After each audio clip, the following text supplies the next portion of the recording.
گھر کا سکون برباد ہو گیا، جیسے کسی کی نظر لگ گئی ہو۔ وہ جو ہمارا خوشیوں کا بچپن تھا، وہاں بے سکونی نے ڈیرا جما لیا۔ جب کالج سے تھکی آتی، نظام دھرم بھرم ملتا، سب کچھ ہوتے ہوئے بھی گھر میں کچھ نہ رہا۔ اب امی کو بڑی بہن یاد آئی۔ جب پریشان ہوتی، آسیہ آپی کے گھر کے سوا انہیں کوئی اور گھر نہ سوچتا۔ وہ تسلی دیتی، محبت سے پیش آتی، کہتی فاریہ بیٹے کو خط میں سب احوال لکھ بھیجو تاکہ وہ گھر کے اخراجات کے لیے تمہیں علیحدہ رقم بھجوایا کرے۔ ان دنوں موبائل فون کا رواج نہ تھا، خطوط کا سسٹم رائج تھا۔ امی جواب دیتی آپا کیوں کر اسے لکھوں، جبکہ سلمان جاتے ہوئے کہہ گیا تھا اماں تم نے صاحب حیثیت لوگوں سے رشتہ جوڑا ہے، اب ان سے بگاڑنا نہیں، ورنہ یہ اپنی سی کر گزریں گے، اور جو بھی حالات ہوں خود فراست سے کام لینا اور مجھ کو ساس بہو والے جھگڑے سے دور رکھنا، ورنہ میں کاروبار چھوڑ کر ادھر الجھ گیا تو بہت نقصان ہو جائے گا۔ اب میری ماں ادھر سے بھی جب چپ سامنے مجبور تھی کہ سب ان کا ہی کیا دھرا تھا۔ ان دنوں میں کتنی پریشان تھی کیا بتاؤں، جی چاہتا تھا کوئی تو ایسا ہو کہ جس کے کندھے پر سر رکھ کر خوب رہوں۔ ان دنوں مجھ کو کسی اپنے کی بہت ضرورت محسوس ہوتی تھی۔ تبھی ایک لڑکا میری زندگی میں آیا جس نے میری پریشانی حال کو نوٹ کیا۔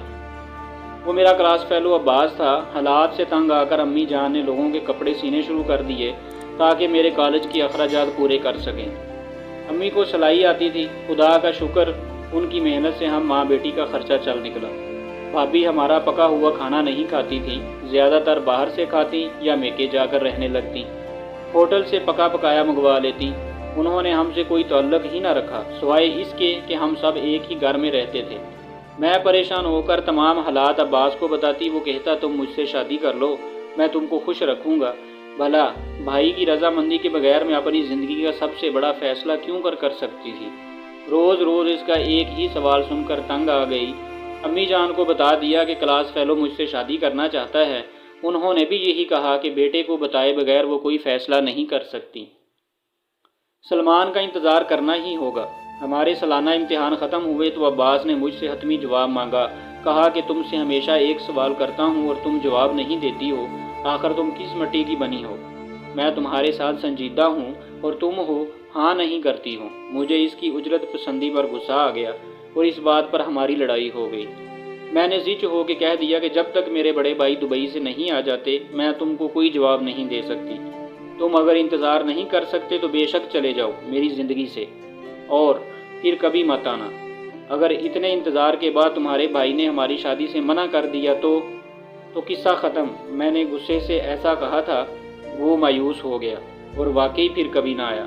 کچھ عرصہ بعد بھائی جان آ گئے، گھر کا ماحول پھر سے اچھا ہو گیا، کیونکہ بھابھی بھائی سلمان کے سامنے امی سے بالکل نہیں لڑتی تھی۔ میرے اور امی جان کے دن فاقوں سے بھی گزرے تھے، مگر بھائی کو بالکل بھی خبر نہ تھی۔ اب امی نے ان کے کان میں تھوڑی سی باتیں ڈالی کہ خرچے کی رقم مجھ کو الگ سے بھیجنا، بہو سے بار بار روپے لینا اچھا نہیں لگتا۔ سلمان بھائی نے کہا ٹھیک ہے۔ وہ چند دن رہ کر چلے گئے۔ ان کے جانے کے بعد بھابھی نے پھر سے پہلے والا رویہ اختیار کر لیا تو بات دوبارہ لڑائی تک پہنچ گئی۔ دونوں میں ہاتھا پائی ہو گئی۔ بھابھی نے امی کو دھمکا دیا اور ان کے بال کھینچے تو ظاہر ہے اب ہم یہاں نہیں رہ سکتے تھے، کیونکہ گھر تو بھائی جان کے نام تھا۔ امی بھائی کے میکے جا کر بھی فریاد نہیں کر سکتی تھی، کیونکہ وہ تو بڑے لوگ تھے۔ امی کو اس برے وقت میں پھر سے خالہ یاد آئی اور وہ مجھ کو لے کر ان کے گھر چلے گئی۔ جب امی خالہ کے گھر پہنچی ان کا دل دکھ سے بھرا ہوا تھا۔ جو ہی خالہ نے دروازہ کھولا میری ماں ان کے گلے لگ کر پھوڑ پھوڑ کر رونے لگی۔ انہوں نے آنسو پونجے، کمرے میں لے گئیں، تسلی دی۔ سبیحہ بھی یہ حال دیکھے پریشان ہو گئی، دوڑی ہوئی کچن میں گئی، شربت بنا کر لائی، اصرار کر کے امی کو کھانا کھلایا۔ سبیحہ نے قسمیں دے دے کر اپنے ہاتھ سے امی کے منہ میں لقمے دیے۔ یہ 2 روز سے بھوکی تھی، نڈال ہو رہی تھی، نکاہت کے مارے بات نہ ہو پا رہی تھی۔ میں چونکہ بھابھی کے منہ کو نہیں لگتی تھی، ان سے بچی رہتی تھی۔